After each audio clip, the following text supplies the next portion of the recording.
Bien, bonjour à tous. À défaut de complot maçonnique, vous verrez qu'on est presque dans le complot des polytechniciens. Je plaisante bien sûr, mais j'ai été frappé en préparant cette table ronde, en effet, de voir que parmi nos orateurs, même si Philippe Durance finalement ne peut pas être là parmi nous ce matin, et je vous prie de l'en excuser pour des raisons personnelles, les polytechniciens sont nombreux. Pas tous, mais presque. Bon, en tout cas, tout ça pour dire que j'ai été frappé de constater l'engagement de tous ceux qui vont venir là dans la préparation, mais voilà, ils viennent donner un samedi, au-delà même de leurs activités de réflexion, de choix stratégiques, d'engagement stratégique et technique évidemment, on va le voir, sur les sujets qui nous intéressent ici. Alors, je vais les accueillir immédiatement, mais l'idée c'est bien de commencer par un état des lieux avec deux thématiques parallèles qui est ce défi climatique. On est tous très sensibilisés à cette question, mais pourtant, je ne suis pas sûr que l'on mesure bien à quel point il y a urgence. En tout cas, c'est la question que je vais leur poser. Et puis, la première question, c'est qu'évidemment, on a tous maintenant conscience, même quand on n'est pas un technicien, un expert comme votre serviteur, que la dimension de l'énergie, premier producteur ou un des premiers producteurs de CO2, est donc la première question à poser. Qu'en est-il du défi climatique aujourd'hui, du changement de sa réalité? Et qu'en est-il de la capacité à prendre le virage, à modifier à la fois notre consommation, on verra que c'est fondamental, mais d'abord donc notre consommation, mais notre production d'énergie? Voilà la thématique de cette table ronde. Alors, je voudrais vous demander d'accueillir donc avec moi André-Jean Guérin qui nous rejoint du Shift Project. Nous verrons ce que c'est dans un instant. Yves Marignac de l'association Négawatt qui nous rejoint aussi. Donc deux think tanks, j'y reviendrai. Antoine Huard qui est un spécialiste du solaire, j'y reviens, et Benoît Leguet qui lui va nous parler de finance en matière de transition énergétique. Je vais être un peu plus précis dans mes présentations dans un instant. Alors, je disais, l'objectif bien sûr, c'est qu'on ait une discussion. On est là jusqu'à 10h30, voilà. Merci, c'est parfait comme ça. Vous pourrez. Non, c'était bon. Voilà, André-Jean Guérin, Benoît Leguet, Antoine Huard et Yves Marignac. Voilà. Bon, vous savez, c'est pas très important. C'est surtout les orateurs qu'on va tenter d'identifier. Merci Philippe. Je vais essayer d'être un peu plus précis. Je disais simplement que l'enjeu, c'est qu'on ait une discussion, évidemment, avec eux. Je voudrais commencer par vous présenter Yves Marignac pardon, je retrouve mes notes. Philippe Durance ne sera donc pas là. Antoine Huard, vous êtes directeur du développement, je disais polytechnicien, ben voilà un premier exemple de général du solaire dont vous nous présenterez dans un instant de quoi il s'agit. On imagine que vous êtes un expert du voltaïque, du photovoltaïque et des renouvelables. Oui.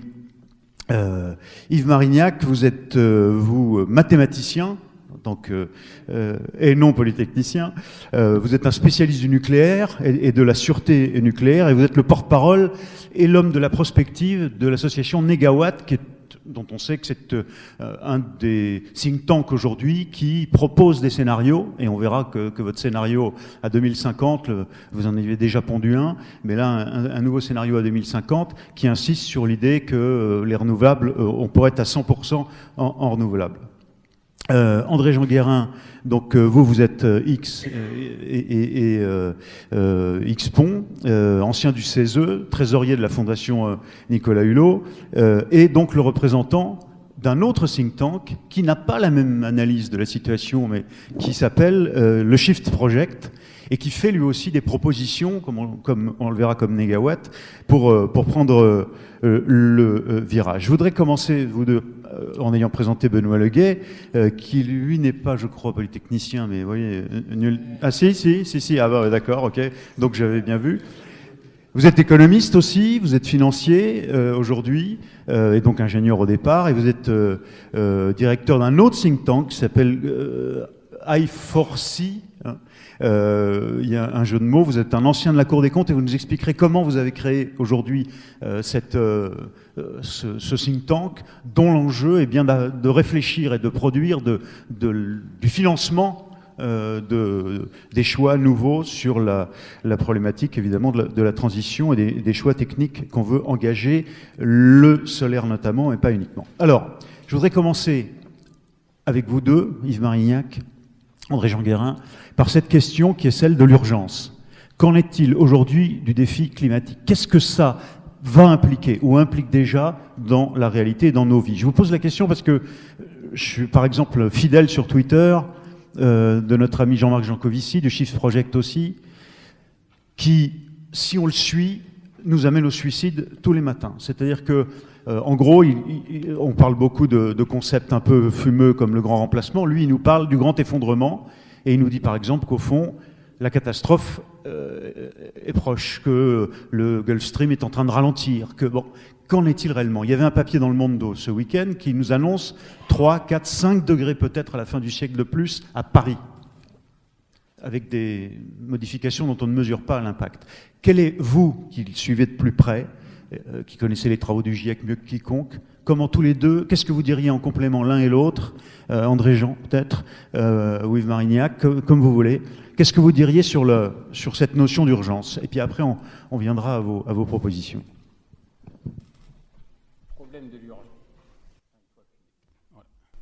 Le problème de l'urgence, c'est la façon dont on se représente l'avenir. Il est clair que par rapport à un risque immédiat du lendemain, incertain, il n'y a pas une urgence d'aujourd'hui. En revanche, la tendance de long terme concernant le réchauffement climatique, qui s'exerce sur des années, des décennies, des siècles, des millénaires, appelle à une action dès aujourd'hui. C'est quand même clairement le message d'un accord international. Il n'y en a pas si souvent, celui de l'accord de Paris, qui, tout pays confondu, et même si on peut émettre des doutes sur l'objectif, l'atteinte possible de l'objectif de moins de 2 degrés de réchauffement à la fin du siècle, il n'empêche, il y a eu un accord de l'ensemble des pays, même si certains veulent se retirer aujourd'hui, pour dire c'est vraiment un sujet pour l'humanité. On est dans une table ronde avec la préoccupation humaniste. C'est un problème de bien-être et peut-être de survie d'une certaine façon de nos sociétés dans le long terme. Et pour pouvoir répondre à cet enjeu, il faut agir dès aujourd'hui. C'est pour ça que Jean-Marc Jancovici insiste, parfois peut-être jusqu'à la caricature, sur la nécessité de prendre des mesures dès aujourd'hui. Aujourd'hui, le réchauffement climatique, c'est plus pour demain. Le réchauffement climatique, c'est 3 mm d'augmentation du niveau des mers chaque année. C'est une réduction de la surface de la banquise, c'est une fonte des calottes glaciaires du Groenland et de l'Antarctique. C'est aujourd'hui ça, hein. Ça sera encore demain et ça sera encore pendant des millénaires, mais c'est aujourd'hui. C'est d'ores et déjà du réchauffement au sein de la ville de Paris, c'est une succession d'années qui enregistrent les excédents de température. Les 4 dernières années ont chacune été les plus chaudes des enregistrements depuis que ça existe. Donc voilà, c'est aujourd'hui. J'ajoute encore 2 mots, puisqu'on est dans une préoccupation humaniste, sans que les météorologues ou les climatologues puissent valider ce propos, mais ça a été suffisamment dit pour que ce soit rappelé.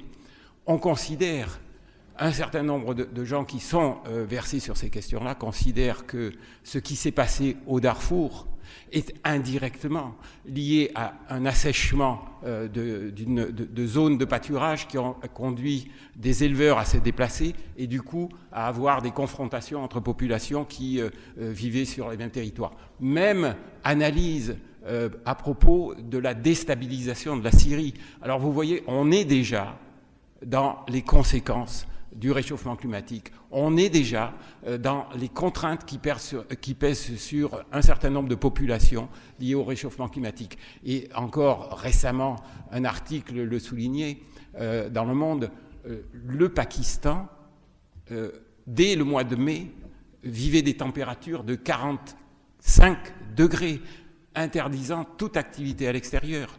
Qu'est-ce que sera le Pakistan dans 20 ans, dans 30 ans? Peut-être l'obligation à l'ensemble de sa population d'émigrer. Vous imaginez, on ne sera pas sur les problèmes que connaît simplement l'Italie, la Grèce ou l'Espagne aujourd'hui. Alors, Yves Marignac, qu'est-ce que vous rajouteriez à ce diagnostic? J'ai fait un peu de catastrophisme en ouverture, mais enfin, il est un peu... Mais est-ce qu'il y a tout de même pas une dimension d'accélération en ce moment? Cette idée de la baisse, du modification du changement du climat de l'Arctique, du ralentissement du Gulf Stream, est-ce que ça, c'est des choses médiatiques pour faire peur, ou est-ce qu'il y a là aussi une part de réalité? Non, il y a évidemment un phénomène d'accélération, c'est-à-dire quand on déstabilise un système... a priori, le mouvement a tendance à s'accélérer une fois que la déstabilisation s'est opérée, et on est effectivement complètement là-dedans. Je rejoins totalement, à Négawatt, on parle très volontiers de l'urgence de long terme, c'est-à-dire cette idée que la non-soutenabilité à moyen long terme des orientations qui sont les nôtres aujourd'hui appellent des réactions d'urgence à court terme, et c'est tout le sens, on y reviendra sans doute tout à l'heure, d'une vision prospective qui permet d'orienter justement les choix et les ruptures.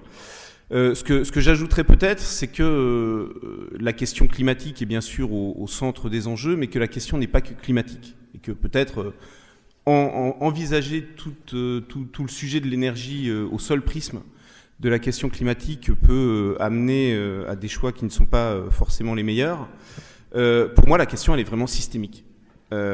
Systémique, et il y a une formule que j'utilise souvent qui est de dire l'énergie fait système et ce système fait société. Ce que je veux dire par là, et je vous demande simplement de penser à l'histoire de l'humanité, à ces grandes étapes, depuis la domestication du feu, des énergies renouvelables sous leur forme traditionnelle, la révolution industrielle du charbon, le pétrole et la mobilité, et aujourd'hui les formes modernes d'énergie. À chaque fois qu'on a connu des grandes évolutions de l'humanité et donc des grandes transformations des sociétés, ça a été à travers un rapport différent aux ressources énergétiques. Et donc aujourd'hui, le problème dont on parle, lié à la consommation d'énergie fossile et au changement climatique, est un problème encore plus global et plus systémique. Et notre approche, en tout cas du sujet à Négawatt, c'est vraiment d'interroger l'ensemble de ce modèle basé sur l'utilisation de ressources de stock, des énergies fossiles, l'uranium dans une moindre mesure, dont on est en train de consommer à une vitesse éclair les stocks par rapport au temps géologique qu'il a fallu pour les former, et qui sont des ressources extrêmement concentrées. Et ça a plein d'implications. Ça a l'implication du changement climatique, ça a l'implication, quand on consomme et libère ces ressources, de repolluer l'environnement, donc c'est la pollution locale, c'est la pollution des eaux, etc. Ça a des implications d'épuisement des ressources, évidemment, de tensions géopolitiques associées à la possession ou la prédation de ces ressources, tensions géopolitiques auxquelles s'ajoutent maintenant effectivement les déstabilisations liées à l'impact de cette consommation. Et je rejoins complètement les préoccupations sur... la Syrie, c'est la perte de fertilité du croissant fertile, berceau de l'humanité. C'est un drame, indépendamment de ce qui s'y passe, qui est un drame pour les populations, à l'échelle de l'humanité et de son histoire, c'est absolument dramatique. Et puis, j'y ajouterai quand même, dans ce modèle, autour d'énergies très concentrées, des inégalités croissantes, paradoxalement, dans l'accès à l'énergie. On estime qu'aujourd'hui, il y a un facteur de plusieurs centaines entre la consommation moyenne par habitant dans les pays où on consomme le plus d'énergie et dans les pays où on en dispose le moins. Donc, c'est vraiment l'ensemble de ces enjeux, et je pense qu'on rejoint là complètement une vision humaniste, justement, de la nécessité de la transition énergétique qu'il faut adresser aujourd'hui si on parle de soutenabilité. Et oui, compte tenu de la pression croissante de tous ces enjeux faisant système, il y a urgence absolue à agir de façon beaucoup plus résolue qu'on ne le fait aujourd'hui.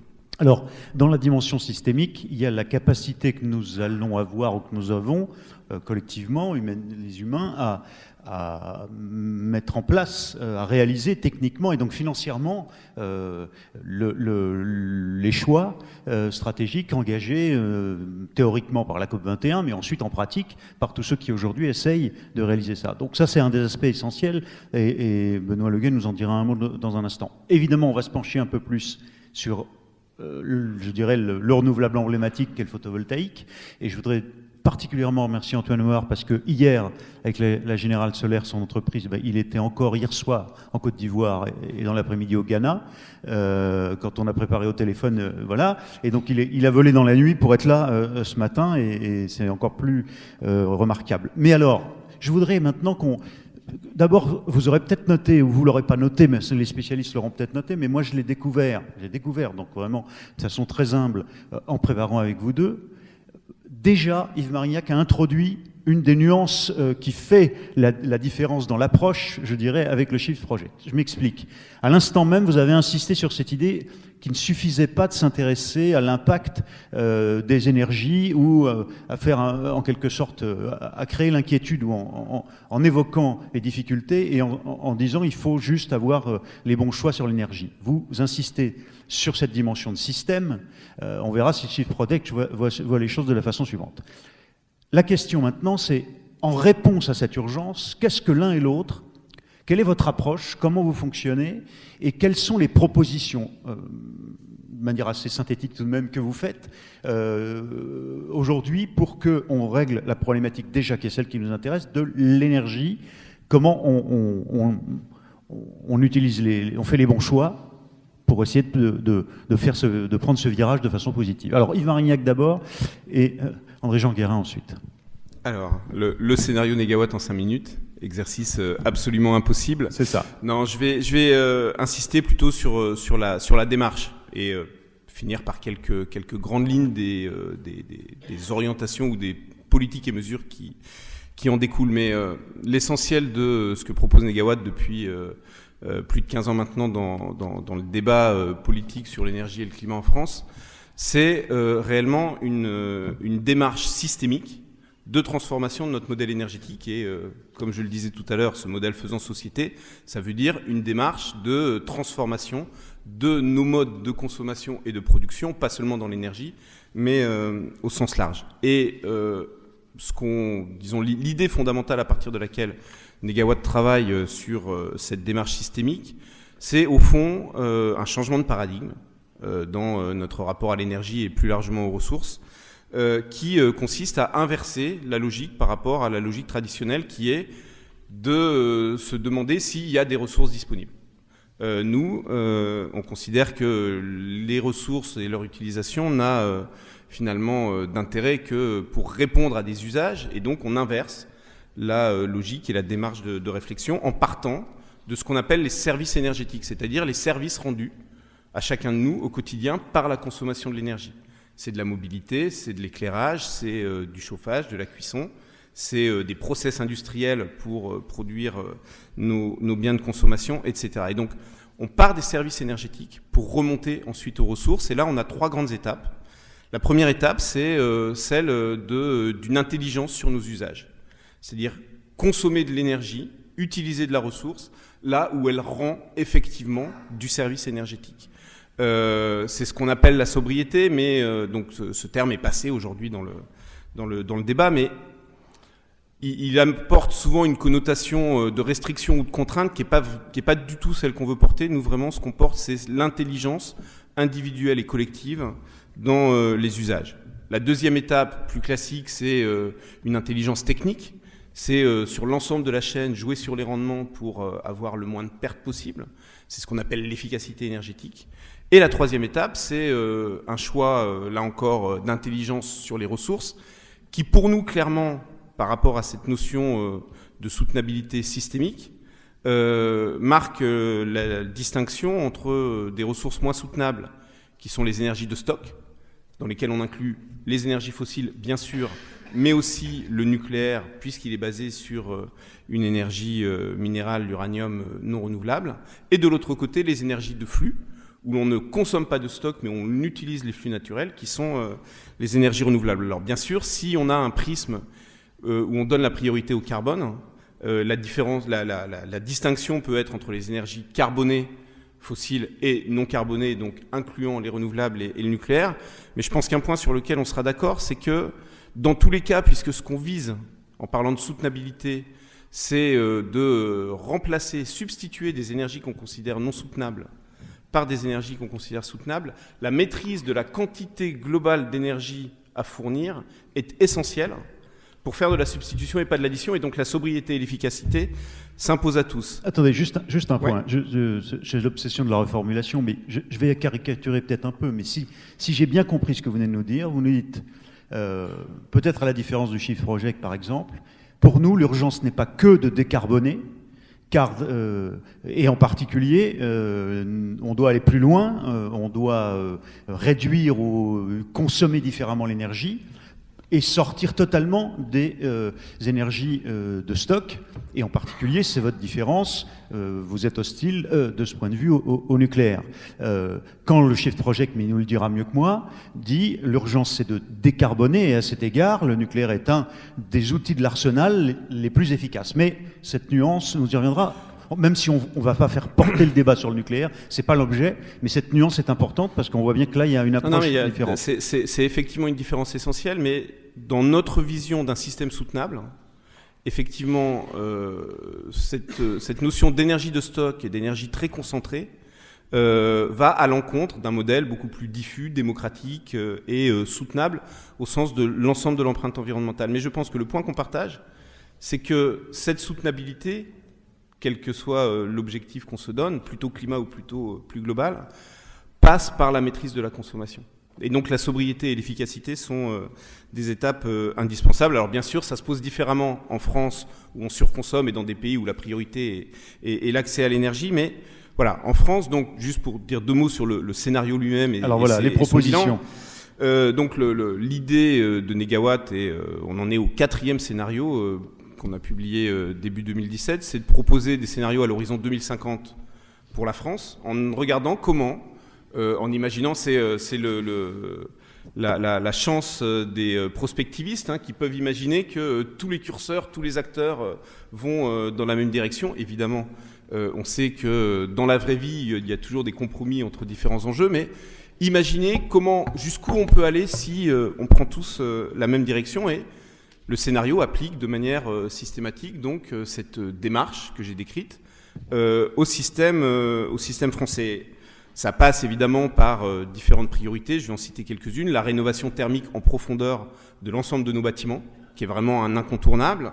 Un travail en profondeur sur la mobilité qui passe par des véhicules plus efficaces, des changements modaux, mobilité douce, transfert vers le collectif ou le ferroviaire, mais qui passe aussi sans doute dans un changement de rapport, de notre rapport à la voiture, pour passer de ce qu'on appelle le modèle propriétaire, où on a une voiture avec laquelle on fait tout, à un modèle serviciel, où on utilise de façon partagée différents véhicules pour différents usages. Ça implique de l'aménagement du territoire aussi, arrêter cette logique d'étalement aujourd'hui où on augmente en permanence les distances à faire pour accéder aux mêmes services. Ça implique bien sûr, en lien avec les besoins industriels, une consommation plus durable de biens, etc. Une consommation plus durable aussi dans l'agriculture, ce qui veut dire réduire la part carnée d'alimentation. Dans le scénario Négawatt, on est à 50% de moins à l'horizon 2050. Des changements agricoles par rapport aux usages des sols. Le développement local des énergies renouvelables, à peu près à part égale, biomasse, sans production dédiée dans le scénario Négawatt, donc que des coproductions et coproduits et sous-produits et énergie renouvelable électrique. Et voilà, le résultat final du scénario Négawatt, en appliquant tout ça, c'est à l'horizon 2050, une division par deux de la consommation finale d'énergie, qui ne veut pas du tout dire une division par deux des services énergétiques. On maîtrise les services énergétiques, mais c'est le travail d'efficacité qui ensuite réduit l'énergie finale nécessaire. Et grâce à cette réduction, on peut arriver effectivement à pratiquement 100% d'énergie renouvelable pour répondre à nos besoins. Ce scénario, quand on fait son bilan, tout gaz à effet de serre, tout secteur, c'est le premier scénario dont on dispose aujourd'hui en France de trajectoire de neutralité carbone à l'horizon 2050, donc de trajectoire compatible avec l'engagement de la France dans l'accord de Paris. Et puis, on a évidemment travaillé sur les autres impacts et on peut montrer que c'est porteur d'énormément de co-bénéfices, réduction de la pollution atmosphérique, réduction très forte de la précarité, ça sera abordé, je crois, dans la table ronde suivante, arrêt de l'artificialisation des sols, etc., etc. Merci. Alors, André-Jean Guérin, avec cet enjeu, mais peut-être que là je suis trop caricatural, de la décarbonation et les choix, le scénario, la méthode du Shift Project, autre think tank, et les propositions, les 9 propositions que vous faites. Je t'en prie. Oui, merci, vous m'entendez? Oui. Le Shift Project est en effet une petite ONG environnementale, un think tank, qui est monomaniaque, on va le dire comme cela. Et en quelque sorte, l'accord de Paris est venu conforter une orientation de ce think tank. Il faut réduire les émissions de gaz à effet de serre et donc maîtriser, contrôler en quelque sorte le réchauffement climatique. Je voudrais faire 2 remarques avant de présenter les propositions. La première, c'est que l'humanité ne manque pas d'énergie. Le flux solaire, qui est produit par les réactions thermonucléaires au sein de notre étoile, c'est 6000 fois ce dont on a besoin aujourd'hui pour l'ensemble de l'humanité. Donc, il y a encore de la marge. Le flux thermique, le flux géothermique, qui est lié aux réactions de fission des éléments lourds qui sont dans la croûte terrestre notamment et à l'intérieur, c'est encore une 50aine de fois tout ce que l'humanité mobilise chaque année aujourd'hui. Donc on a de la marge. On ne manque pas d'énergie sur Terre. Le plus difficile, c'est d'évacuer les excédents d'énergie. Car, et c'est un des enseignements du GIEC, ce qui est provoqué par l'accumulation de gaz à effet de serre dans notre atmosphère, et en particulier du gaz carbonique lié à la consommation des énergies fossiles, charbon, gaz, pétrole, c'est 60 fois la mobilisation annuelle de toute l'énergie par l'humanité. Et donc, le réchauffement supplémentaire, en quelque sorte, qui est provoqué par ces gaz à effet de serre, c'est l'équivalent de 1%, de la capture supplémentaire de 1% de l'énergie solaire au niveau du sol. Donc ça, c'était ma première remarque. On ne manque pas d'énergie sur Terre, on en a trop. La deuxième remarque, et celle-ci est également importante, c'est que des études maintenant qui commencent à être nombreuses, dont une des plus solidement étayées a été faite récemment par Gaël Giraud, qui est un des intervenants dans la dernière table ronde.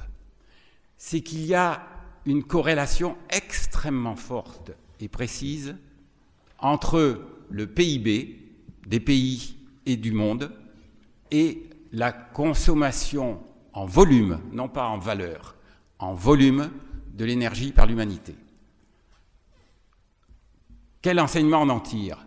C'est qu'il y a probablement un risque non négligeable d'avoir une décroissance économique si, avec une réduction de la mobilisation d'énergie par l'humanité. Et donc, c'est quelque chose qu'il faut regarder avec attention.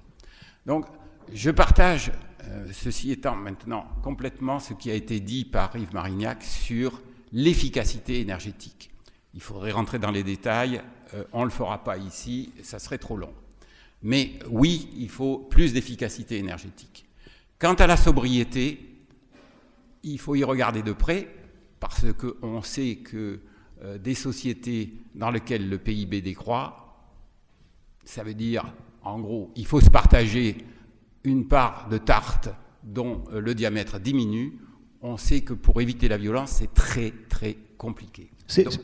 On voit bien que c'est le point clé sur lequel, là, il y a un désaccord de méthode. Mais on l'a noté, tout le monde l'a compris, mais je voulais insister parce que... Alors, les propositions de votre scénario à vous, alors que celui de Négawatt est aussi accessible sur leur site, c'est formidablement bien présenté dans les deux cas. Notre ONG monomaniaque Carbone Je t'en prie. A raisonné à l'échelle européenne. Pourquoi l'échelle européenne ?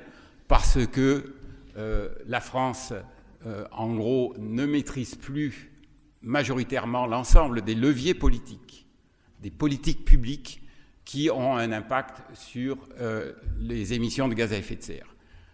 Les politiques environnementales sont à 80-90% produites au niveau de Bruxelles. Les politiques économiques dont dépendent les prix de l'énergie, etc., sont à 100% au niveau de Bruxelles.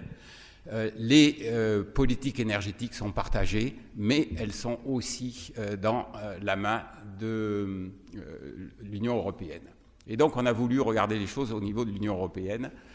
Et le Shift Project a une deuxième manie, c'est de se méfier des scénarios compliqués. Elle ne rejette pas l'utilité des scénarios compliqués. Simplement, on considère qu'il y a un certain nombre de polytechniciens qu'on n'est pas assez nombreux et outillés pour faire des grands scénarios compliqués dans lesquels il est très difficile de rentrer. Et donc, on a préféré avoir une approche simple, certains diront simpliste, à savoir qu'on a regardé à l'échelle européenne quels sont les grands secteurs émissions de gaz à effet de serre. Et deuxièmement, on a regardé pour chacun des grands secteurs d'émissions de gaz à effet de serre combien il en coûterait si on prenait un certain nombre de mesures qui correspondent à nos recommandations pour réduire les émissions de ce secteur. Alors, qu'est-ce qu'on a constaté ? Que le premier secteur le plus émetteur, ce n'est pas une surprise, c'est vrai au niveau mondial, c'est vrai au niveau européen, c'est la génération électrique. La génération électrique représente plus du quart des émissions de gaz à effet de serre en Europe. Et ça ne va pas s'arrêter, si on a bien compris. Et pour l'instant, ça ne va pas s'arrêter. Et donc, le constat, c'est que sur ce quart des émissions, il y en a plus de la moitié qui est liée à la partie de cette génération électrique qui est faite avec du charbon ou du lignite.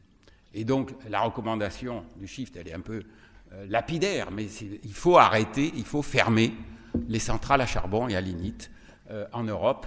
Au fil, il suffit d'ailleurs, il ne s'agit pas de les fermer par anticipation, il suffit de les fermer au moment où elles deviennent obsolètes, c'est-à-dire au moment de leur fin de vie. Alors évidemment, ça pose des problèmes à certains pays plus qu'à d'autres, et en particulier à la Pologne et à l'Allemagne. On va dire qu'au moins pour la Pologne, il faut qu'il y ait un accompagnement avec du financement européen qui permette à ce pays et à d'autres, mais je prends volontairement les choses de façon limitée pour donner des points de focalisation. Mais pour donner à ces pays la possibilité de remplacer ces centrales à charbon, non pas par des centrales à charbon, alors même qu'ils ont du charbon, mais par d'autres dispositifs, que ce soit par des énergies renouvelables, y compris avec les systèmes qui vont bien pour que les stocks, quand les énergies non pilotables ne fonctionnent pas, eh bien, les réseaux électriques ne soient pas déstabilisés, ou bien par du nucléaire, s'il n'y a pas d'objection au nucléaire. Alors, il y a un pays qui n'en veut pas, c'est l'Allemagne, donc il faut que l'Allemagne, et elle est lancée là-dedans, remplace par de la production de la totalité de ses besoins, notamment par des énergies renouvelables. Elle a commencé largement à le faire. La Pologne, qui ne semble pas opposée au nucléaire, ou la Tchécoslovaquie, la Tchéquie, pardon, eh ben, peuvent peut-être, ce qu'elles semblent faire avec l'aide de la Russie en particulier, eh bien, développer un nouveau nucléaire, on va dire. Voilà. Premier poste, la génération électrique, et première recommandation, on ferme les centrales à charbon et on les remplace par n'importe quoi qui ne soit pas carboné. Et on le fait. Et c'est ce qu'il y a de moins cher. Deuxième grand secteur émetteur en Europe, c'est le tertiaire, les bâtiments. Là aussi, c'est pas une nouvelle.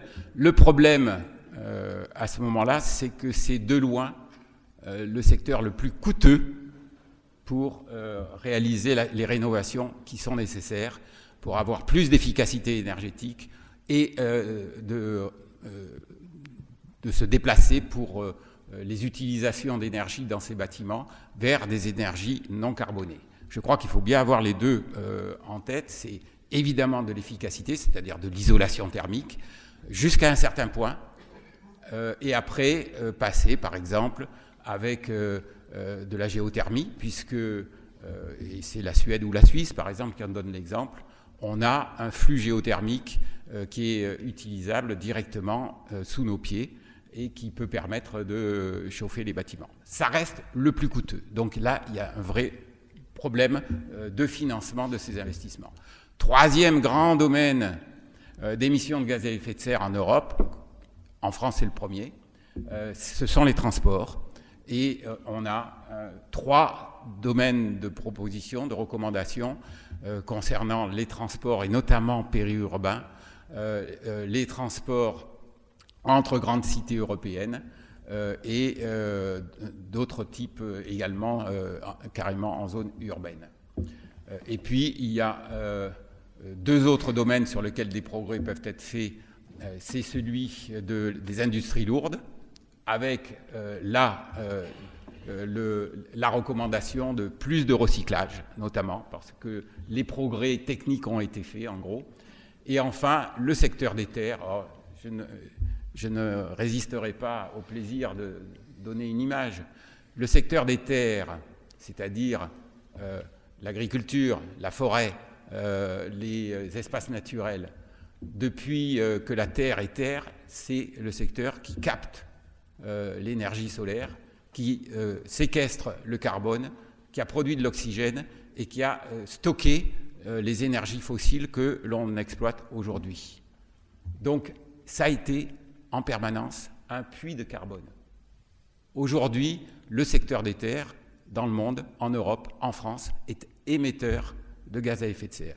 Il faut revenir à une situation où le secteur des terres, par des pratiques agricoles adaptées, par un accroissement forestier, par une utilisation accrue des produits de la forêt dans la construction ou dans d'autres utilisations, à nouveau, il faut que le secteur des terres soit un puits de carbone et non pas un émetteur de carbone.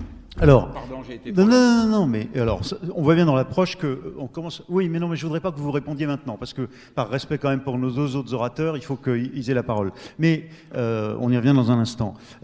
Dans les énergies renouvelables, ou les autres énergies que vous suggérez, évidemment, il y a le solaire, on y vient, mais il y a, tu l'as déjà cité, la géothermie et la biomasse, dont tu me disais hier, c'est l'énergie de demain, ou plutôt c'est l'énergie de toujours, parce que ça a été, à commencer par l'énergie humaine, puisqu'on se nourrit pour pouvoir avoir de l'énergie et vivre. Voilà. Mais je le dis juste pour les citer, et puis on y revient un peu plus tard. Non, un peu plus tard. Antoine Hoare maintenant, avec le solaire. Alors, le solaire, au fond, ça paraît complètement, peut-être désuet, ridicule de dire, mais qu'est-ce que c'est ? Parce qu'en fait, il y a des petites choses à rappeler.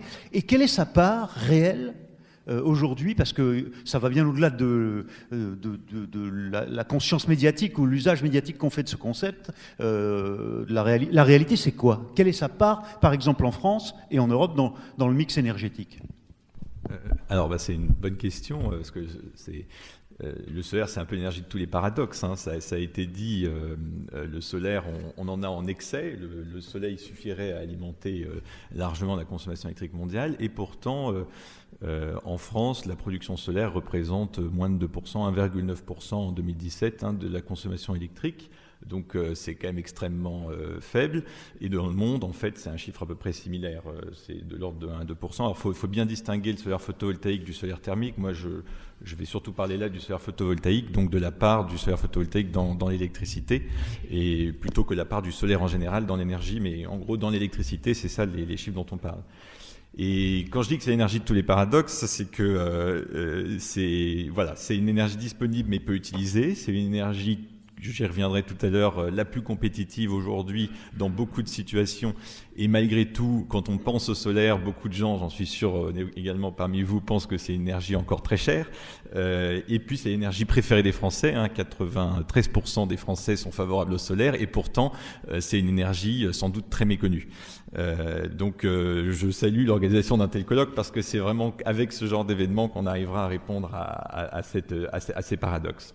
Alors, il y a une dynamique du solaire qui va au-delà de l'image, parce que vous nous dites, par exemple, ça c'est déterminant, une des idées reçues, c'était de dire, ok, c'est très bien, mais ces panneaux qu'on fait faire, ou qui ne marchent pas parce qu'ils arrivent de Chine, bon ça c'est fini, déjà ils sont plus efficaces, ou ils sont très chers, les très bons panneaux, voilà. Et c'est donc, ce serait une énergie qui collectivement, avec l'installation de centrales, c'est compliqué et cher. Aujourd'hui, donnez-nous quelques chiffres qui vont clairement nous indiquer que la réalité, c'est qu'il y a une tendance très positive. Prenons les idées reçues une par une, mais en commençant par la compétitivité. Pour donner un chiffre, en 2004, l'Agence internationale de l'énergie, quand elle prévoyait ses scénarios, parce que les scénarios c'est effectivement très compliqué, elle pensait qu'en 2020, on installerait annuellement 5 gigawatts de centrales solaires dans le monde. En 2017, on a installé 100 gigawatts de centrales solaires dans le monde. Et donc, on peut dire que tout le monde s'est planté, puisqu'on ne peut pas, évidemment, remettre en question la compétence des gens de l'Agence internationale de l'énergie. Mais personne n'a pu prévoir la baisse de compétitivité, la baisse de prix, pardon, et donc la hausse de compétitivité de l'énergie solaire.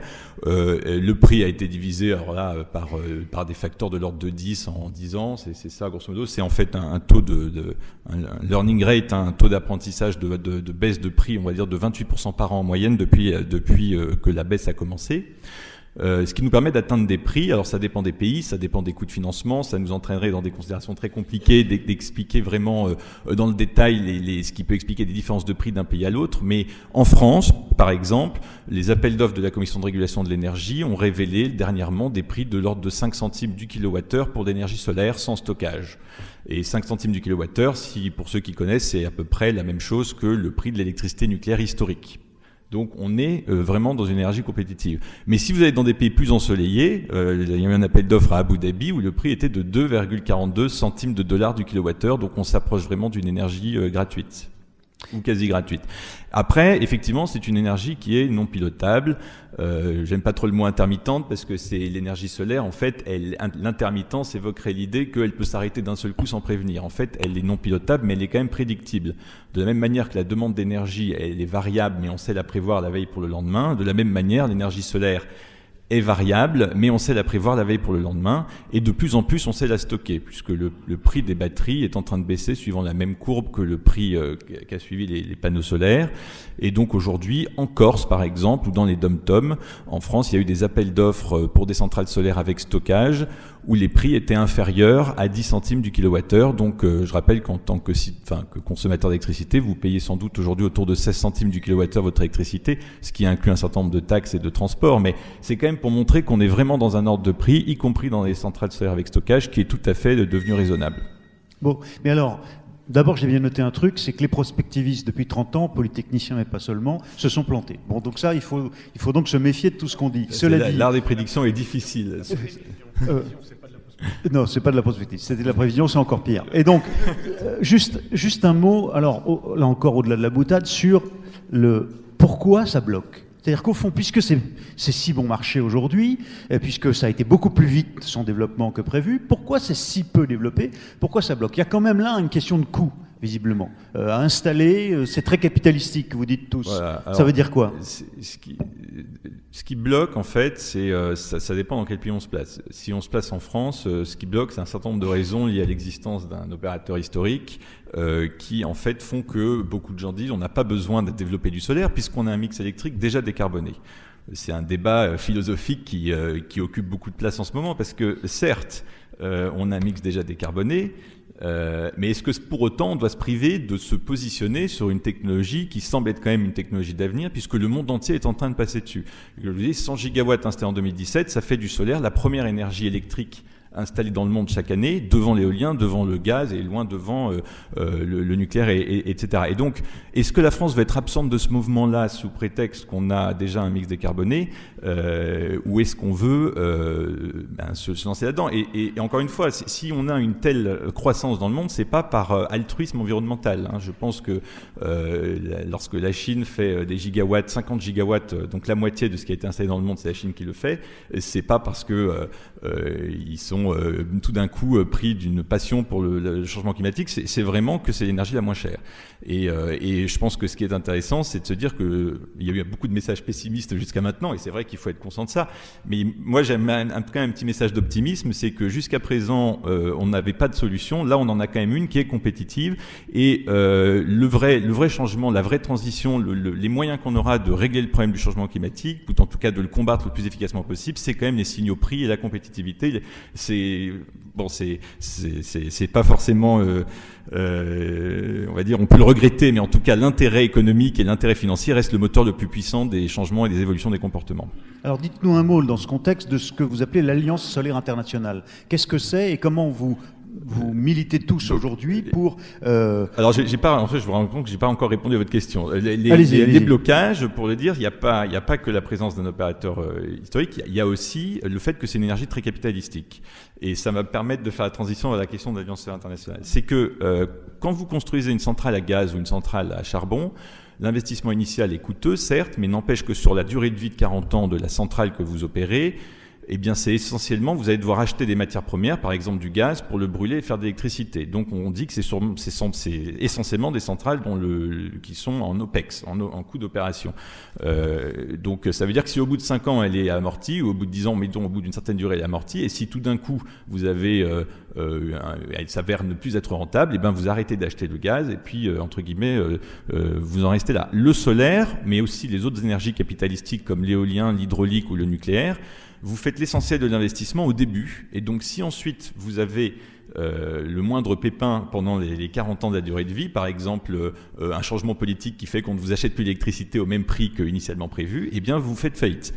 Et donc les banques ne financent ce type d'actifs que si vous arrivez à leur montrer en face que le prix est garanti et stable pendant 20 ans.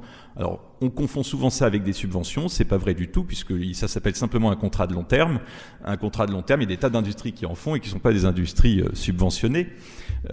Mais sans contrat de long terme, on ne finance pas d'industries productrices d'énergie capitalistique. Et la preuve, le Hinkley Point en Angleterre, c'est le réacteur nucléaire d'EDF, il a un contrat sur 35 ans. Et nous, en France, sur les centrales solaires, on a des contrats de 20 ans. Mais tous les pays qui ne mettent pas en place ces mécanismes-là, eh bien, ne développeront pas d'énergie solaire, et ça explique en partie cette faible performance. Et là-dessus, l'Alliance solaire internationale est une réponse apportée par la communauté internationale dans le cadre de la conférence de Paris en 2015, qui regroupe 120 pays entre le tropique du Cancer et le tropique du Capricorne, qui vise à mettre en place un système permettant le déploiement dans ces pays, justement, de ce cadre réglementaire et financier permettant de proposer des prix fixes et des garanties de ces prix, y compris dans des pays qui ne disposent pas d'un cadre réglementaire. Voilà, c'est souvent, malheureusement, des pays qui ont des problèmes de gouvernance, etc.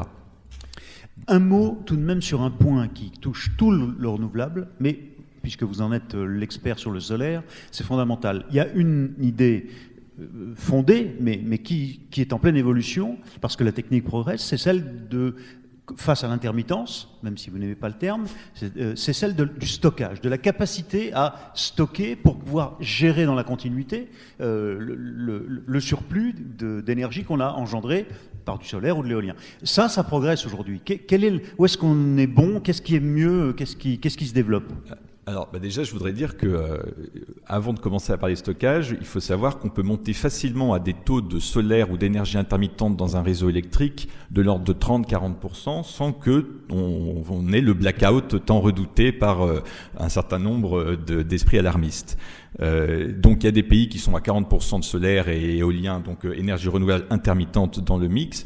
et qui n'ont pas de stockage installé, ou très peu, on va dire des capacités que, par exemple, des barrages hydroélectriques qui peuvent stocker l'eau, mais ça représente, en France par exemple, on en a 5 gigawatts de STEP, on appelle ça, mais c'est donc tout à fait possible techniquement. Après, si on veut aller au-delà, ou si on est dans des configurations très particulières, par exemple dans des pays en voie de développement, si on est hors réseau, il faut du stockage, parce que là, évidemment, il n'y a pas le réseau pour effectuer cette moyenne ou ce foisonnement de la production. Eh bien, effectivement, le prix ne cesse de s'effondrer, puisque si aujourd'hui, les batteries, par exemple Tesla, ou les batteries LG ou Samsung, parce qu'on parle beaucoup de Tesla, mais en réalité, il y a plusieurs industriels qui sont positionnés à peu près au même prix, vous les achetez autour de $250 le kilowattheure. C'était 10 fois ça il y a encore 5 ans, donc c'est allé extrêmement vite.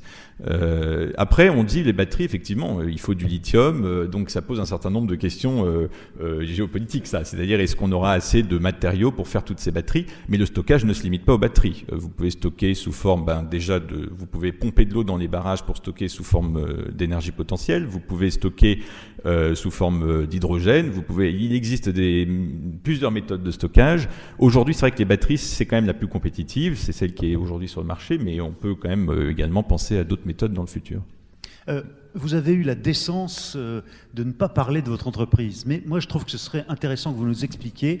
La Générale Solaire, c'est quoi par rapport aux grands Total a acheté une très grosse entreprise qui était la première mondiale, quasiment SunPower. Enfin, bon, il y a quelques noms comme ça. Qu'est-ce que vous faites? Et donnez-nous à voir quelques-uns. Par exemple, vous étiez hier, je ne vous demande pas de nous révéler des secrets, commerciaux ou industriels, mais qu'est-ce que vous mettez en place en ce moment dans le monde, en France, j'en sais rien. Donnez-nous à voir concrètement ce qui est en train de se développer. Générale du Solaire, c'est une entreprise comme il en existe un certain nombre en France. C'est-à-dire en France, dans les renouvelables, vous avez 3 grands groupes et puis vous avez une pléthore de petites PME de 50, 40, 60 salariés. Nous, on est dans cette gamme-là et notre métier, c'est de développer des centrales solaires photovoltaïques, et puis ensuite de les construire et de les exploiter. Mais le cœur de métier, c'est le développement. C'est quelque chose qui est mal connu. Mais bon, quand vous voyez des projets d'éoliennes ou de centrales solaires dans le paysage, en fait, ça a nécessité entre 3 et 10 ans de travail préalable à la construction, que c'est d'identifier des terrains adaptés, faire des études, d'obtenir des permis de construire, répondre aux recours sur ces permis de construire, faire des appels sur les recours, etc., jusqu'à ce que vous puissiez construire les centrales. Donc ce travail-là de développement, c'est le cœur de métier. Après, on les construit, on les exploite, on vend l'électricité, soit à EDF, soit à des industriels. Donc ça, c'est notre métier. On le fait en France, on le fait en Europe, et de plus en plus maintenant en Afrique. D'ailleurs, ça me permet d'ouvrir une parenthèse, c'est que on parle beaucoup de décarboner le mix français, mais nous, ce qu'on pense, c'est qu'il faut surtout éviter de carboner le futur mix africain. Et ça, c'est pas avec du nucléaire qu'on le fera. Moi, je suis pas du tout anti-nucléaire. Je pense que il y a plein d'avantages au nucléaire, mais on ne construira pas de centrale nucléaire dans le nord de la Côte d'Ivoire parce que tout simplement le réseau ne permet pas de l'accueillir, ou alors ça supposerait des tels investissements qu'on dirait aux gens qui sont là-bas sans électricité, veuillez attendre 20 à 30 ans qu'on puisse vous alimenter en électricité. Donc, soit on développe nous-mêmes une industrie de l'énergie solaire parce que c'est la seule réponse possible pour l'Afrique. Je parle de l'Afrique parce que c'est ce que je connais le plus, mais ça peut être la même chose peut être dite sur un certain nombre de pays d'Asie. Soit on les laisse s'équiper en centrale à charbon. Je pense que là, il faut vraiment qu'on ait ça en ligne de mire.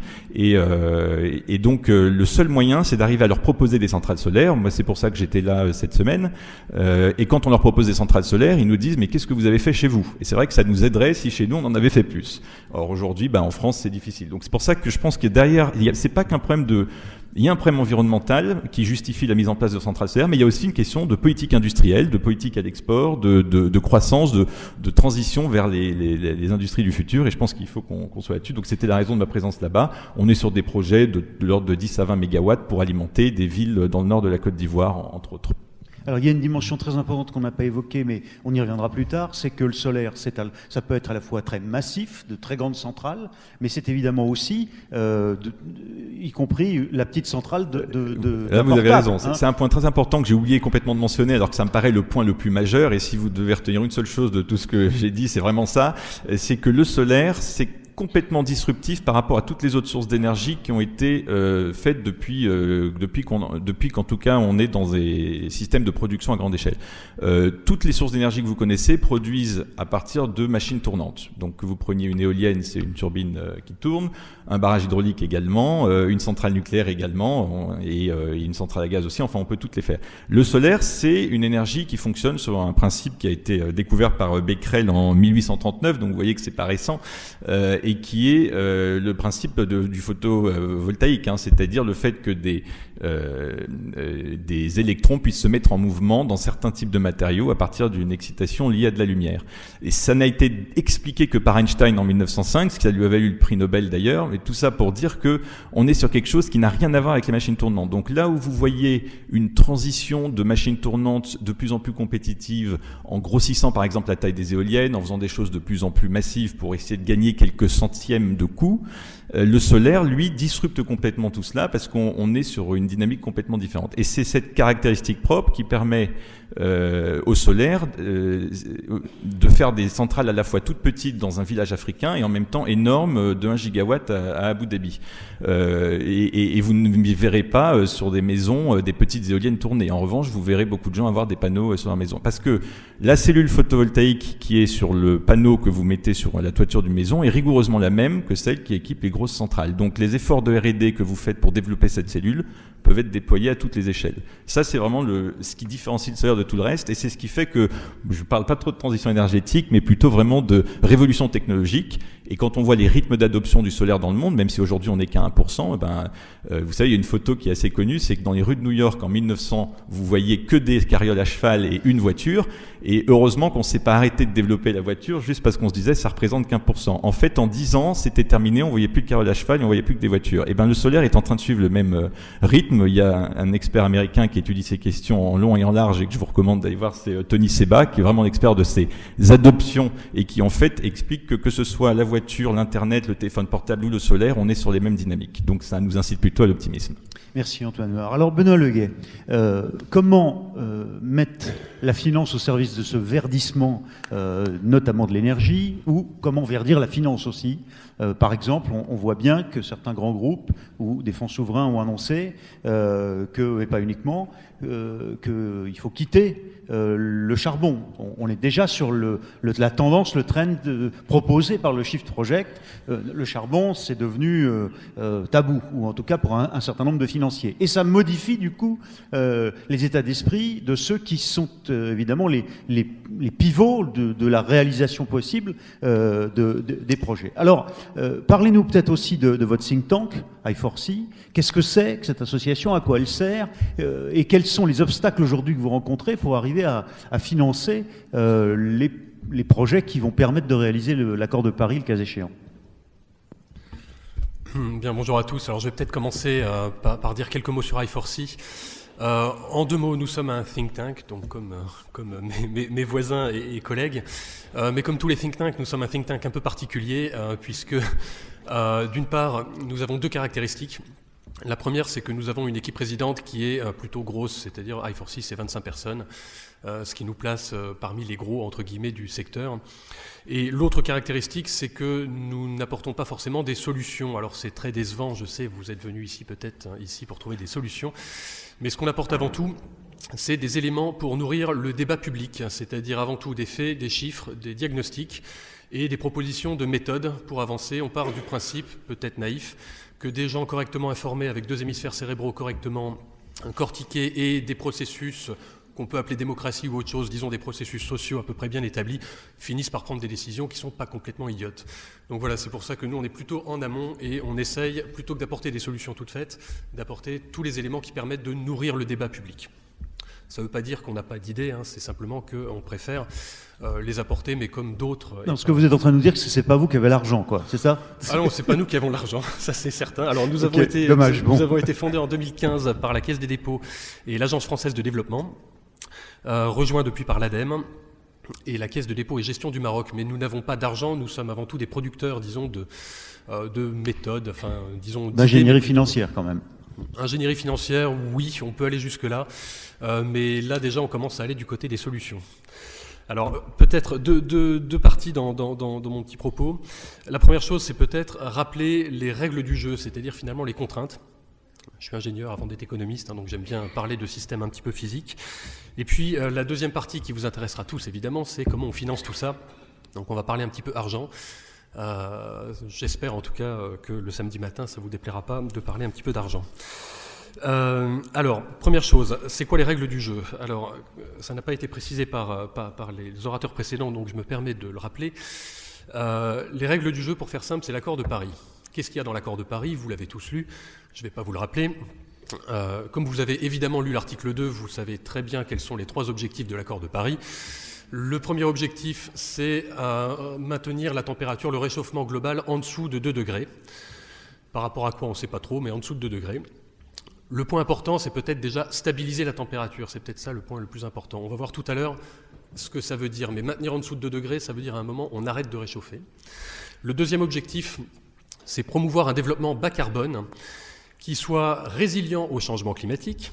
Sous-entendu, il y aura peut-être un changement climatique même si on maintient en dessous de 2 degrés.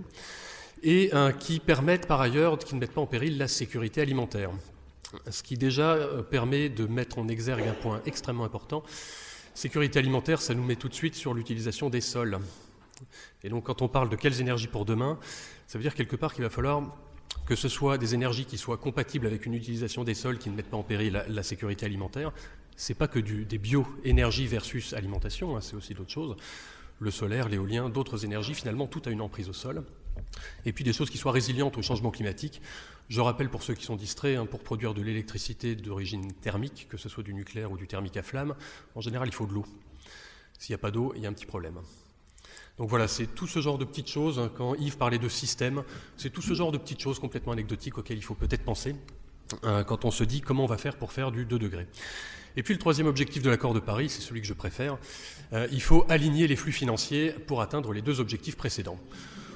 Alors, sous-entendu, les flux financiers aujourd'hui sont peut-être pas alignés. Enfin, c'est peut-être ce que ça... Pas complètement. Alors, concrètement, qu'est-ce que ça veut dire ça? C'est très simple. Si on veut contenir le réchauffement global en dessous de 2 degrés, alors là, on va faire un petit peu de physique. Si on veut stabiliser la température, ça veut dire qu'il faut stabiliser la concentration de gaz à effet de serre dans l'atmosphère. Condition nécessaire qui, malheureusement, est loin d'être suffisante. Stabiliser la concentration, alors c'est là, je sais, on est au CNAM, c'est le samedi matin, compliqué, tout ça. Dérivée intégrale, stabiliser la concentration, ça veut dire qu'il faut ramener les émissions à net zéro. Boum. Ramener les émissions à net zéro, et ça avant la fin du siècle. Alors pourquoi avant la fin du siècle? C'est si on veut rester en dessous de 2 degrés. Si on le fait en 2200, 2300, c'est très bien, on stabilisera la température, sauf qu'on sera peut-être à plus 3, plus 4, plus 5 degrés, etc. Donc ramener les émissions à net zéro, aujourd'hui on est à 50 milliards de tonnes équivalent CO2, si vous ne savez pas ce que est de l'équivalent CO2, allez voir sur Internet. 50 milliards de tonnes, et en gros, même en tenant compte du puits carbone mentionné par André Jean, de la photosynthèse, le carbone dans le sol, etc., à la louche, je vous donne des ordres de grandeur, c'est à peu près 10 milliards de tonnes par an, si on change nos pratiques, etc. Donc il va falloir, en 50 ans pour faire simple, passer de 50 milliards de tonnes équivalent CO2 à 10, maxi. Comment fait-on pour ça? Très bien, en fait, en français, ça veut dire qu'il faut passer d'un monde dans lequel 80% de l'énergie qu'on utilise est d'origine fossile, à un monde dans lequel quelques pouillèmes d'énergie fossile sont encore utilisables, en mettant de côté l'objection d'Yves, qui est que de toute façon, c'est pas durable, etc. Mais donc, en se disant, voilà, si on s'autorise cette petite fossilitude, entre guillemets, si vous me permettez ce néologisme, il va quand même falloir passer de 80% à 0% en 50 ans.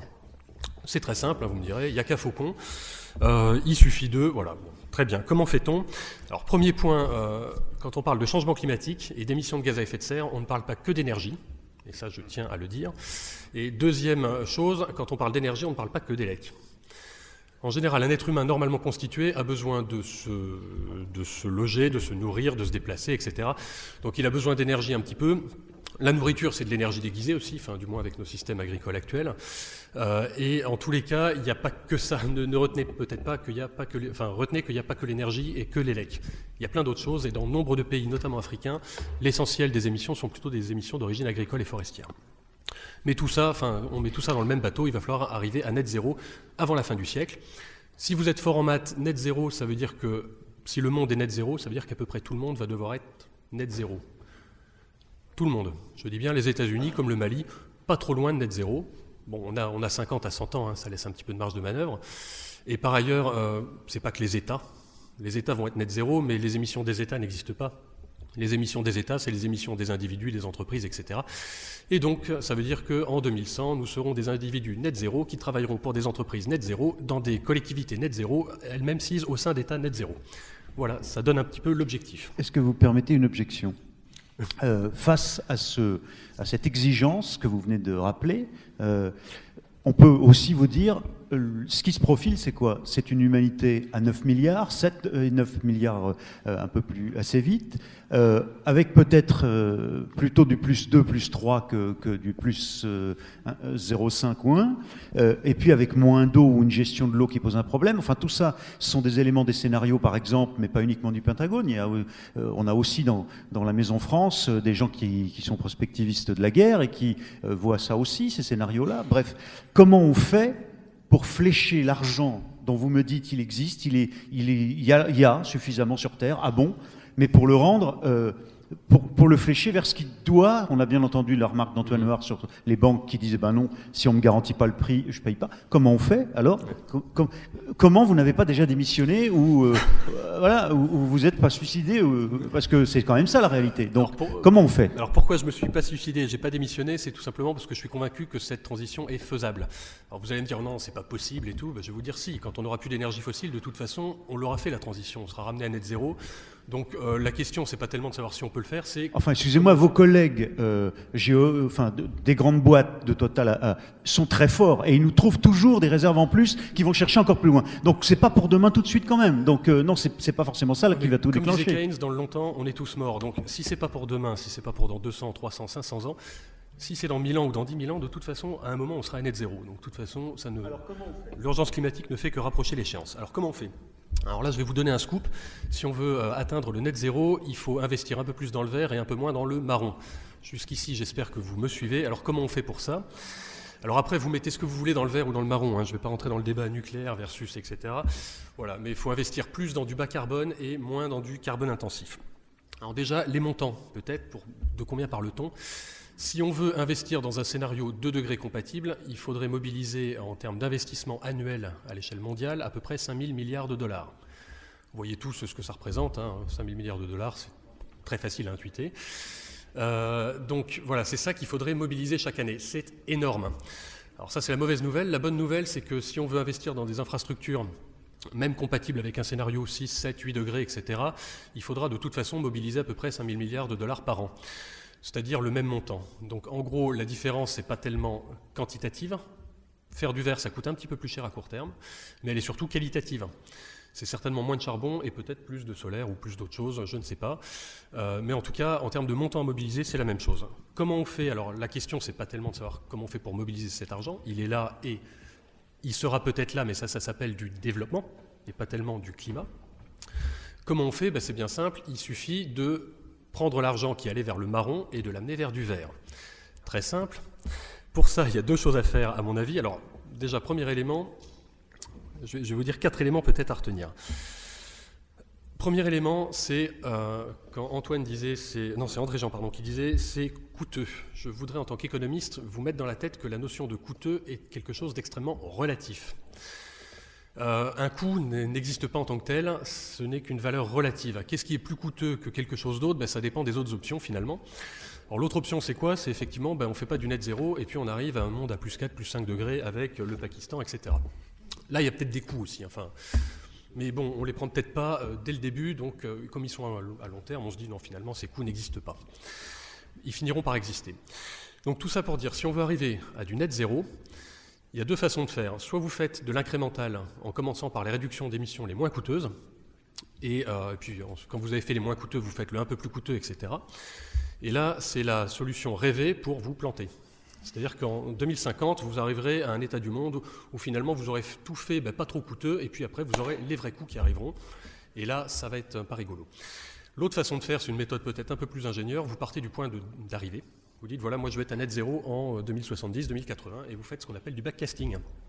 Vous dites, voilà, moi je vais être là en 2050 ou 2080, comment je fais pour y arriver ? Quelles sont les étapes ? Quels sont les points bloquants ? Qu'est-ce que je développe dès aujourd'hui, même si c'est plus coûteux ? Alors, le solaire, la rénovation énergétique du bâtiment qui est très coûteuse, etc. Si on ne le fait pas maintenant, du bâtiment, sur 50 ans, on a peut-être une opportunité, pas deux, une opportunité pour faire du bas carbone. Si on ne le fait pas à ce moment-là, c'est foutu. C'est-à-dire qu'on n'arrivera pas au...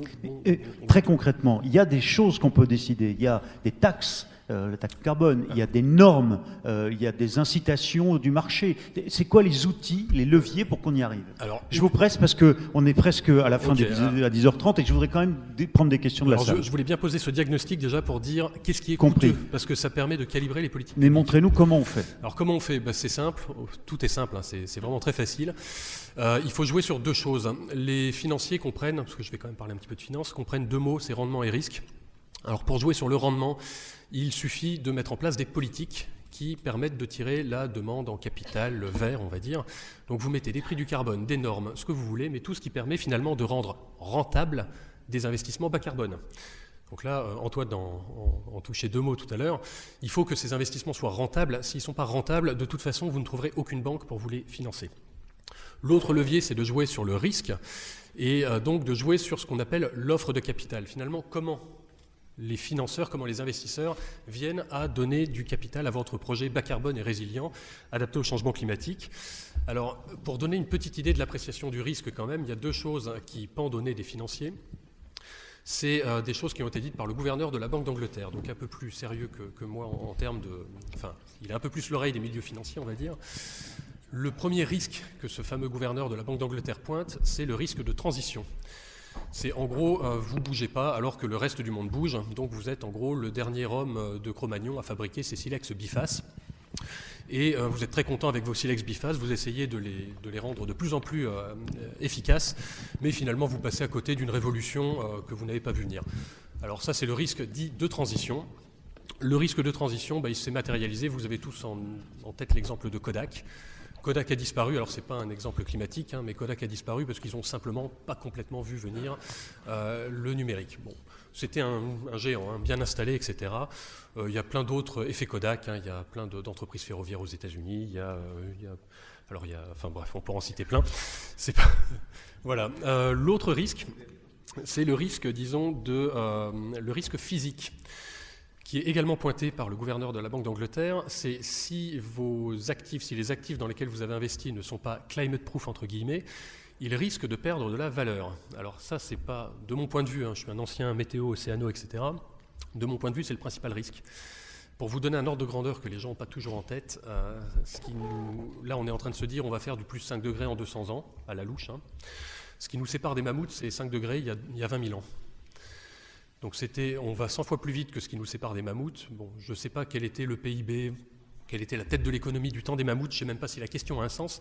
Mais en tout cas, quand on nous dit on va se prendre 5 degrés en 200 ans et on va perdre 20 points de PIB au passage, là, mon cerveau d'économiste dit oui, le travail est bien fait. Mon cerveau d'ingénieur me dit non, là, il y a un lièvre. Donc voilà, mon intuition, c'est qu'on risque de perdre beaucoup plus que 20 points de PIB. Sauf évidemment à bouger et donc à faire des choses, à être un peu climate proof. Merci. Alors, je vais prendre une série de questions. Voilà, je vous en prie. Un petit mot de présentation et question courte, ça fonctionne. Allez-y. Oui, bonjour. Ma question, en fait, elle est relative au changement de paradigme qu'a évoqué Yves Marignac en début de table ronde. Est-ce qu'un changement de paradigme tel qu'il l'a évoqué, donc qui veut dire qu'on change complètement de système et de façon de penser, ne devrait pas impliquer aussi un changement dans les principaux indicateurs qu'on se fixe pour piloter, notamment, je pense au PIB, parce qu'on n'arrête pas de parler du PIB. Il y a un intervenant qui a évoqué le fait que il y a un lien très étroit entre le PIB et la carbonation de l'économie.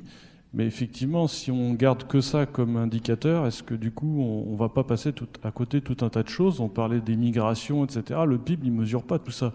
Et donc, est-ce que ce changement de paradigme ne doit pas aussi impliquer un changement d'indicateur? Alors, madame, ou monsieur, oui. Allez-y. Bonjour à toutes et à tous. Alors, on parle effectivement de transition énergétique et je tenais d'abord à vous saluer pour vos propositions qui jusque-là sont effectivement très intéressantes. Cela dit, je déplore un petit peu malheureusement jusque-là, c'est qu'on ne parle pas trop des marges de manœuvre que l'on a pour les mettre en place. Et quand je parle de marge de manœuvre, je pense notamment aux marges de manœuvre politiques vis-à-vis des lobbies de l'énergie, par exemple, et des énergies fossiles. Donc vous parliez, monsieur, de rentabilité. Effectivement, si c'est rentable, c'est sûr que ça marche. Mais ceux qui sont dans les énergies carbonées ou les énergies fossiles n'ont pas besoin de faire d'investissement et d'attendre des retours sur investissement pour rentrer de l'argent. Ils en ont déjà beaucoup par toutes ces énergies qui sont effectivement très très polluantes. Alors effectivement, comment ma question finalement, c'est de me dire, avant de parler peut-être de transition énergétique ou de trouver les moyens de la mettre en place, ne serait-il pas intéressant de faire une transition politique d'abord? Qu'en pensez-vous? Merci, monsieur à côté. À côté. Merci. Oui. Quand on essaie de trouver les solutions pour résoudre les problèmes qu'on a identifiés, souvent on part évidemment des connaissances qu'on a aujourd'hui. Bon. On a régulièrement des débats dans le 9e arrondissement sur la question de l'intelligence artificielle, le transhumanisme, la révolution scientifique dans laquelle on est déjà engagé. Et donc, je reviens sur la question environnementale. Comment peut-on intégrer dans les solutions à trouver l'apport de l'intelligence artificielle, qu'elle plaise ou non, hein, que l'homme augmenté plaise ou non? De toute façon, voilà, c'est dans ce contexte qu'on est. Est-ce que demain, on ne va pas moins se déplacer grâce à l'intelligence artificielle? Est-ce qu'on ne va pas manger autrement grâce à l'intelligence artificielle? Bon, bref, on peut décliner un petit peu tous les aspects de notre mode de vie qui génèrent des problèmes environnementaux. Voilà. Est-ce qu'il ne faut pas aussi se projeter sur cet aspect-là, sur l'évolution de la science? Absolument. Notez. Alors, ici aussi une question prise. Oui, bonjour. Est-ce qu'on n'a pas... avec cette table ronde, un peu glissé sous la table le poids du nucléaire en France. L'association Négawatt, dans son projet, enfin dans sa version de l'année dernière, tient compte du fait que l'on sort de l'énergie nucléaire, qu'on peut sortir de l'énergie nucléaire en 2035. Est-ce que l'on tient compte du renouvellement du coût de ces centrales? C'est une première chose. La deuxième chose, c'est est-ce qu'on tient compte du coût possible dans les investissements à imaginer d'un accident nucléaire majeur? L'exemple du Japon et du coût de l'accident nucléaire au Japon modifie complètement la vie du pays. Ouais. Est-ce que ce genre de choses est tenu en compte dans vos différents raisonnements? Merci. Ici, monsieur ici, et les réponses des orateurs. Je vous en prie. Bonjour. Ma question est complémentaire à ce qui vient d'être dit à propos du coût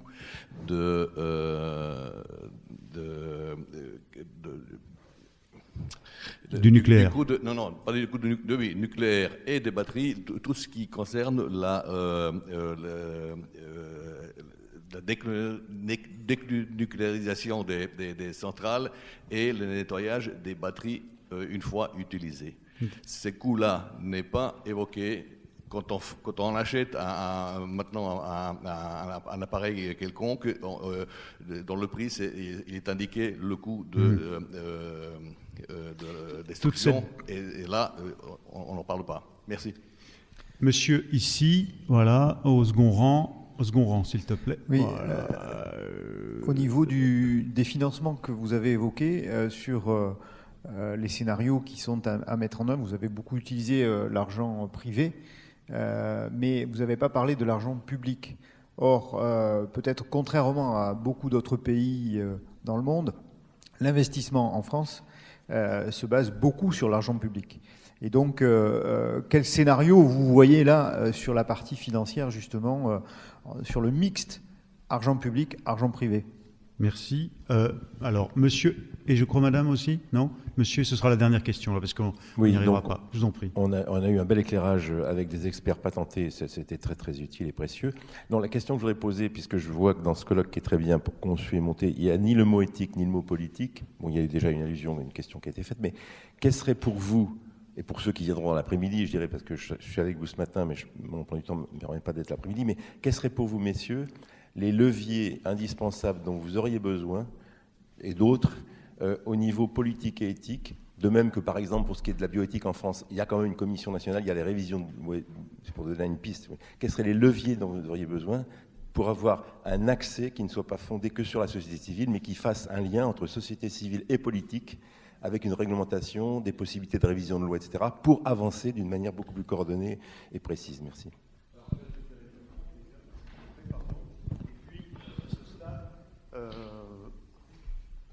Je vais vous demander de faire une synthèse parmi toutes ces questions, vous répondez à celle que vous souhaitez, évidemment, et puis en même temps, conclusion de notre table ronde, si vous voulez bien. Yves Marignac, je vous en prie. Exercice redoutable. Je vais commencer par la question qui m'était adressée directement sur le changement de paradigme auquel appelle Negawatt et qui me semble dans tous les cas indispensable. On n'utilise pas tous les mêmes mots, mais on parle bien tous d'un changement en profondeur, et je rejoins d'ailleurs totalement ce que disait Benoît Leguet tout à l'heure sur le grand risque de l'incrémental. Et c'est bien pour ça que la prospective, la vision à long terme est nécessaire pour identifier les ruptures. Une fois qu'on a dit ça, mettre en œuvre ces ruptures, évidemment, se heurte à plein de choses.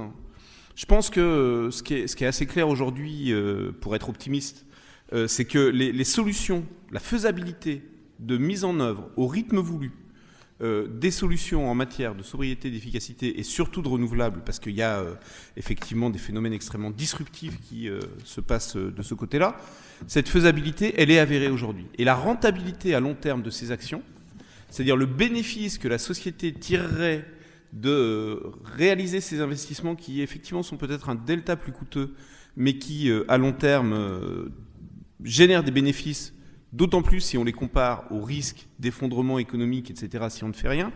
Tout ça, à mon avis, ça reste discuté, mais ça n'est plus réellement discutable. La question, c'est effectivement comment on fait. Et là, le changement de paradigme, il doit aussi, évidemment, être économique. Et c'est bien pour ça que nous, on a un réflexe d'ingénieur, même si je ne le suis pas, mais il y en a beaucoup à Negawatt. Et on décrit, à travers notre scénario, une trajectoire physiquement réaliste, pour ensuite interroger la manière dont les mécanismes économiques doivent le permettre. Sortir d'un indicateur comme le PIB, c'est une évidence. J'ai plutôt en trouvé un autre. Ah mais, j'utilise trivialement souvent en conférence l'exemple tout simplement de laisser la lumière allumée dans les toilettes. C'est bon pour le PIB, c'est évidemment très mauvais d'un point de vue environnemental. Et donc, trouver des indicateurs qui valorisent justement une économie qui crée de la valeur autour de services au lieu de créer de la valeur sur la prédation de ressources, c'est aujourd'hui fondamental. Au-delà de ça, il y a toute la logique des signaux économiques qu'on envoie, comment on oriente les investissements sur les bons signaux à long terme. Alors, et ça, je ne rentre pas dans le détail parce que d'autres en parleront, mais quand on entend que effectivement le photovoltaïque c'est rentable dans tous les cas, que la rénovation thermique, certes, c'est un investissement important, mais qui se rentabilise sur la vie du bâtiment, etc. Aujourd'hui, la question, c'est vraiment comment on met en place politiquement ces points. Et sur les marges de manœuvre politiques, la nécessité d'une transition politique, d'abord, je pense qu'il y a beaucoup qui se joue effectivement dans des enjeux de gouvernance. Il y a peut-être besoin, même si je n'ai pas beaucoup d'éléments pour répondre au levier du point de vue éthique et politique, ça me faisait simplement penser au projet, je crois que c'était Dominique Bourg qui le portait, de la maison du long terme, c'est-à-dire d'avoir une instance qui réfléchisse spécifiquement à ces questions de long terme et à la manière dont les signaux politiques et économiques doivent le prendre en compte. Juste en lien avec ça, un point sur la sobriété quand même, parce que tout à l'heure, André Jean a dit, il y a une corrélation très forte entre le PIB et la consommation en volume d'énergie. Donc, si on fait de la sobriété, c'est moins de richesse, la nécessité de partager, c'est difficile. Enfin, c'est surtout la guerre, quoi, en gros, le risque. Je pense d'une part que la sobriété telle que je l'ai décrite, c'est-à-dire une intelligence d'usage, c'est pas une nécessité de se restreindre, de partager les usages les plus nécessaires et vitaux, c'est la nécessité ensemble d'éliminer les usages qui ne rendent aucun service et donc où au fond, si on les élimine, ça ne prive personne. Et je voulais revenir à la dimension internationale pour dire que, de notre point de vue, la sobriété, c'est un vrai message de solidarité. C'est-à-dire que, à la fois, on pense que le scénario Négawatt montre que la sobriété, on en a besoin pour atteindre nos objectifs climatiques et de soutenabilité dans les pays surconsommateurs comme le nôtre. On pense que c'est un message urgent à envoyer aux classes moyennes des pays émergents qui, par centaines de millions, cherchent à reproduire notre modèle, ce qui nous amène évidemment tous dans le mur. Et on pense enfin que c'est un vrai message de solidarité entre des pays où on surconsomme de l'énergie, souvent sans rendre de véritables services, et des pays où l'accès à l'énergie pour des besoins vitaux n'est pas assuré. Voilà, je m'arrête là-dessus. Non, juste un mot quand même qui va faire le lien avec André-Jean Guérin, c'est la question sur le nucléaire. Oui, voilà, est-ce que vous n'avez pas sous-estimé dans votre scénario le coût de fermeture, le coût des ports sur d'autres énergies, etc. Alors sur le nucléaire, 2 points là. Le premier, c'est qu'effectivement, c'est pour des raisons de soutenabilité et globale, comme je l'ai expliqué, que dans le scénario Négawatt, on teste la possibilité d'une trajectoire où l'on ne renouvelle pas, où l'on ne prolonge pas et ne renouvelle pas le parc nucléaire actuel, et on pense que ce scénario fait la démonstration que c'est possible. D'autres études de RTE, de l'ADEME vont de plus en plus dans ce sens. Mais d'un point de vue purement économique, si on pense prolongation du nucléaire ou nouveau nucléaire, compte tenu du fait que, peut-être pour résumer d'un mot ce qu'a dit Antoine Huard, la compétitivité bas carbone dans l'électricité, elle est gagnée maintenant par les renouvelables. André-Jean disait, si d'autres pays européens veulent remplacer du charbon par du nucléaire, si ça n'est pas par les renouvelables, très bien, mais ça coûte partout en Europe plus cher, beaucoup plus cher maintenant, de faire du nouveau nucléaire que de faire des renouvelables. Donc sur le coût global, il n'y a pas de discussion. Sur le coût du démantèlement, qu'on l'intègre dans 5 ans, 10 ans ou 20 ans, il sera le même. Et sur le coût de l'accident, ça fait partie de notre raisonnement sur la soutenabilité, ça ne rentre pas dans un raisonnement économique. Le coût d'un accident nucléaire comme Fukushima, comme Tchernobyl, ou la modélisation qu'a pu faire l'Institut de radioprotection et de sûreté nucléaire du coût d'un accident majeur en France, c'est plusieurs centaines de milliards d'euros pour l'économie française. C'est majeur. Et c'est tellement majeur, compte tenu par ailleurs de la probabilité assez faible, heureusement, que c'est juste impossible de l'incorporer à des raisonnements économiques normaux. Alors, merci. André-Jean Guérin, il y a la question de l'approche, mais il y a la question de la puissance de lobbying et donc de choix d'orientation politique même, oui, je sais, 5 minutes, qui est posée. Quelle est la question à laquelle tu veux répondre sur tout ça? 2 petites choses. D'abord, il faut des politiques publiques qui, ça a été dit, et je le redis aussi parce que c'est vraiment essentiel, qui encouragent l'orientation de l'économie et donc des investissements. Donc une politique de prix du carbone est indispensable. Malheureusement, aujourd'hui au niveau européen, elle est insuffisante. Des politiques de régulation qui limitent, par exemple, les émissions de gaz à effet de serre liées à la génération électrique seraient indispensables. Celles qui existent déjà au niveau européen et français concernant l'isolation des bâtiments demandent à être renforcées, mais c'est une bonne voie que de l'avoir. Donc on ne sortira pas de la situation actuelle pour aller vers de la décarbonation sans politique publique et sans politique publique forte. Donc ça demandera des normes, malgré ce qui semble vouloir être démantelé aujourd'hui. L'accès au financement dépendra de la mise en place de ces normes. C'est les choix politiques de la société qui sont importants. Alors, sur la dernière question que tu as posée, quels outils seraient nécessaires? Je crois que, et malgré le choix de ce pays de s'écarter de l'Europe, la Grande-Bretagne donne un bon modèle. Ils ont décidé, il y a déjà 7-8 ans, de mettre en place l'équivalent d'une Cour des comptes carbone, c'est-à-dire d'une haute autorité qui rapporte auprès du gouvernement et auprès du Parlement britannique, sans être inféodé ni à l'un ni à l'autre, sur la compatibilité des choix de politique publique par rapport à un bilan carbone, voilà, qui est fixé loin. Ça, c'est un indicateur. C'était un outil d'indicateur. C'est un excellent indicateur, mais il faut plus que ça. Il faut un outil. Or, aujourd'hui, les quotas carbone, en quelque sorte, c'est pas le mot qui est donné, mais enfin les bilans carbone qui sont donnés dans la politique française sont malheureusement trop inféodés directement à l'exécutif. Voilà, moi, ce que je voudrais dire, essentiellement, je ne veux pas répondre sur le nucléaire, c'est pas l'objet de... Mais on pourrait on peut passer faire 10 000 tables rondes. Le micro à Benoît Leguet pour qu'il réponde sur la question de l'argent, argent public et argent privé. Et on demandera à Antoine Noir de dire le mot final de la table ronde. Voilà, on va, c'est le solaire. On va finir de façon solaire. Alors sur argent public, argent privé, en fait, les montants que j'ai mentionnés, c'est pas que du privé, c'est du public et du privé, c'est vraiment des flux financiers. Et plutôt que d'opposer les deux, je pense qu'il faut vraiment jouer la complémentarité. Alors si le sujet vous intéresse, on fait chaque année en France un exercice qui consiste à tracer tous les flux d'investissement bas carbone et à regarder dans quel secteur de l'économie ils ont lieu, quels sont les porteurs de projets, publics, privés, d'où vient l'argent, est-ce que ça vient du public, du privé, par quel type d'instrument c'est passé. Voilà, 32 milliards d'investissements en France.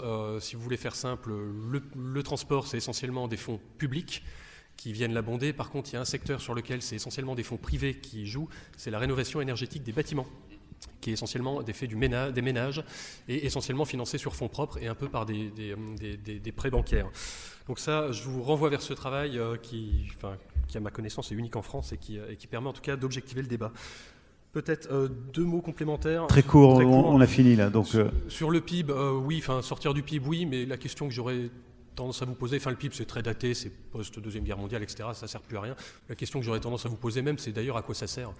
Est-ce que ça vous sert à vous dans votre vie de tous les jours pour prendre vos décisions?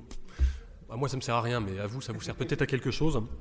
Donc au-delà de la question du PIB, pour moi la question c'est quels indicateurs prend-on pour prendre nos décisions. Et j'ai un petit challenge pour vous du reste. Vous êtes normalement tous, vous avez un patrimoine. Posez-vous la question de savoir, à la lumière de ce que je vous ai dit, est-ce qu'il n'y a pas des risques et des opportunités à saisir. Si vous avez un portefeuille financier, allez voir votre banquier ou votre assureur et demandez-leur mais finalement dans quel monde j'investis là, un monde 2 degrés ou un monde 6 degrés, c'est quoi les risques? Puis si vous avez un logement, demandez-vous s'il est climate proof 2050. Quoi. Et donc, combien vaudra-t-il en 2050? Mon conseiller bancaire va être heureux. Antoine Noir, on finit par le... S'il y avait un mot déterminant, une valeur, un élément éthique pour convaincre ceux qui ont envie d'investir à la Générale Solaire, par exemple, ou qui se doutent encore, vous diriez quoi? Ouais, c'est une question très ambitieuse. Je pense que justement, le solaire est en telle explosion dans le monde qu'il n'y a pas tant besoin que ça de convaincre des investisseurs. Aujourd'hui, les investisseurs se battent pour investir dans les centrales solaires. Mais simplement, on n'arrive pas à en faire suffisamment à cause de tout un tas d'autres blocages. Et il y a des questions là-dessus auxquelles on n'a malheureusement pas eu le temps de répondre, mais la question de la politique, les leviers politiques et éthiques, je veux quand même en dire un mot pour répondre à monsieur. Effectivement, il y a le prix du carbone, mais très court. Il y a d'autres leviers également qui seraient complémentaires en plus, c'est de simplifier le cadre réglementaire, d'apporter de la visibilité aux investisseurs, de maintenir un droit de la concurrence inattaquable. Et je citerai un seul exemple, ça pourra d'ailleurs être le mot de la fin pour vous amener à réfléchir un peu. Les objectifs de la France en matière de solaire, c'est 40 gigawatts en 2030. On en a déjà fait 8. Les Allemands en ont déjà fait 45, nous on en a fait 8, il en reste 32 à faire et EDF annonce un plan solaire de 30 gigas d'ici 2030. Donc je vous laisse un peu méditer sur cette vision de la concurrence qui risque de bloquer tout le monde parce que là, nous, c'est vrai que Général du Solaire, si on voit ça, on se dit qu'on arrête le solaire et on va aller faire autre chose. Donc il faut vraiment arriver à faire pour l'énergie la même chose qu'on a fait dans les télécoms, c'est-à-dire lorsqu'il y a des nouveaux entrants, une libéralisation, et bien de permettre un maintien finalement des équilibres qui permettent à tout le monde d'avoir envie de l'investir dans cette belle technologie. Comme quoi le solaire peut être trivial et pragmatique, c'est une conclusion où on a compris le message. Je voudrais simplement qu'on remercie, par vos applaudissements évidemment, nos 4 orateurs.